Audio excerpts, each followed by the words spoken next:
Thank you. Yield back. Thank you. The chair now recognizes Mr. Sessions. Madam Chairman, thank you very much, and I appreciate the ranking member for his questions. With that said, Mr. Commissioner, yesterday we spoke about the effectiveness of the IRS, their ability to adapt themselves to what might be near-term companies that offer wide services and how they have adapted themselves to technology, to the things that would be necessary to be aware of them offering good customer service. I also talked to you about, and you and I spent a good bit of time talking about questions that you don't want to answer that are extraneous to that matter. And you heard me agree with you. So I am not looking for an answer now, but want you to know that I have penned a letter today to you that will be in the mail. And essentially it goes back to some hearings that we have held here in our committee on testimony about IRS agents who were whistleblowers.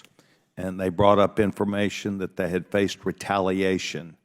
And I want you to know that I'm sending you a letter where we're going to ask you a series of questions about that retaliation, about your involvement, about the agency. We're going to match up your answers with that we have received in detail from these IRS agents who came into contact on a regular basis with the Department of Justice, Department of Treasury, and were overridden on what seemingly could be described as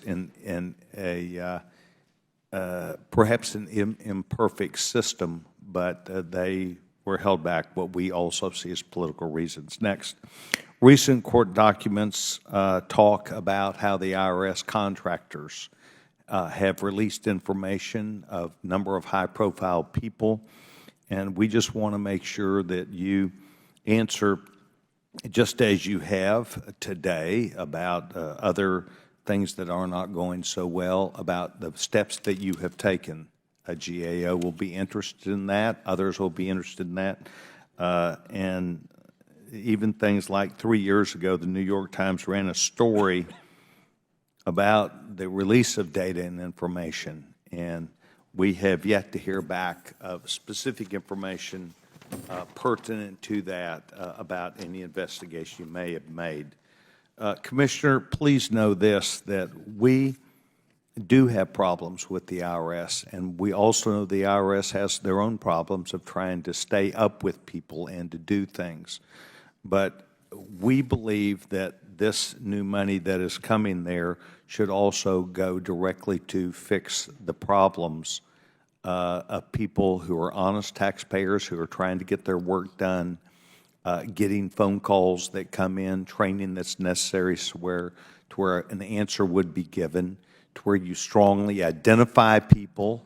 We talked yesterday about this .gov portal that perhaps you're relying on and how ineffective that is.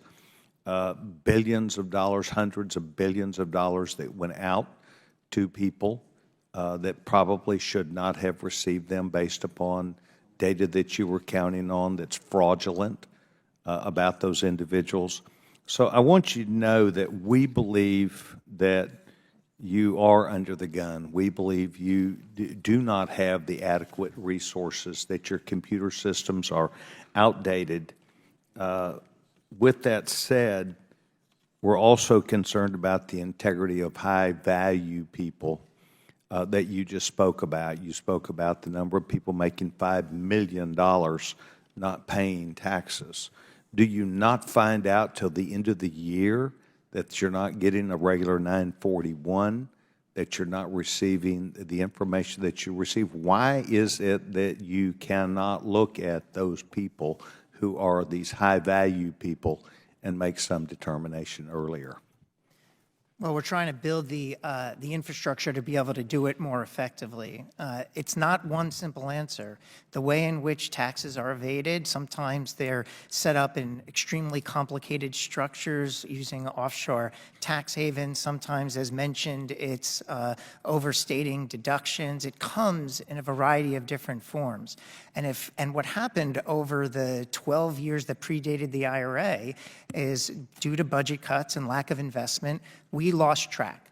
We fell behind. So for those taxpayers that can hire an army of lawyers and an army of accountants, we fell behind in terms of keeping pace with the complex methods they're using, in some cases, to shield their income. And now we're catching up. And we're catching up by investing in data scientists and engineers and economists and subject matter experts that are going to help us now keep pace and identify at greater specificity and at greater accuracy where these issues are, so we can select the right cases for audit and bring those funds that are due back to the American people. One last question, then I'm going to yield back my time. The gentlewoman, Ms. Lucas Judy, referred to the recommendations and that the IRS has afforded themselves of looking at about 85% of the recommendations. Were recommendations made to you from Ms. Judy to them about these high-value accounts, about how to look at that?